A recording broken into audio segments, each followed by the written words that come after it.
आपल्या सावंतवाडी मध्ये आल्यानंतर लग्न त्यांचं झाल्यानंतर आज कोणी त्यांना बघून सांगणार नाही की त्या सावंतवाडीकरांच्या नाही आहेत.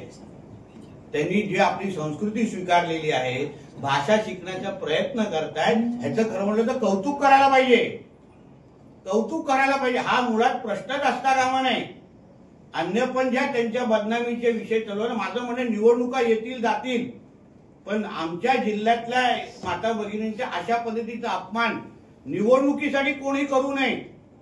हे मी हा आपल्या निमित्ताने प्रत्येक राजकीय पक्षाच्या त्या कार्यकर्त्यांना सांगेन. मी दीपकजींना सांगेन, तुमच्या पक्षातल्या कार्यकर्त्यांना नेत्यांना समज द्या. निवडणुका ह्या फक्त 2 तारखेपर्यंत आहेत, पण कुठल्याही महिलेच्या बद्दल अशा पद्धतीचा अपमान आणि बदनामीचे विषय कोणीही करू नये, एक लक्षात घ्या. म्हणून ह्या बाबतीमध्ये तर बिलकुल आम्ही त्या गोष्टी सहन करणार नाही. आणि ह्याचं उत्तर सावंतवाडीकरच देणार आहेत 2 तारखेला. तुम्हाला वाटतं की जनता बघत नाहीये, जनतेला कळत नाहीये कोण ताईंचे हे करतायत, बदनामी करतायत, कोण कुठून मेसेज पाठवले जात आहेत.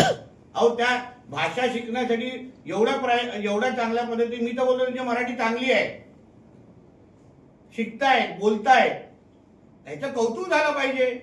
आज किती घरामध्ये त्या स्वतः जात आहेत, दिवसातल्या 100 घर ते करतायत. त्या सांगा मला, कौतुक करायला पाहिजे.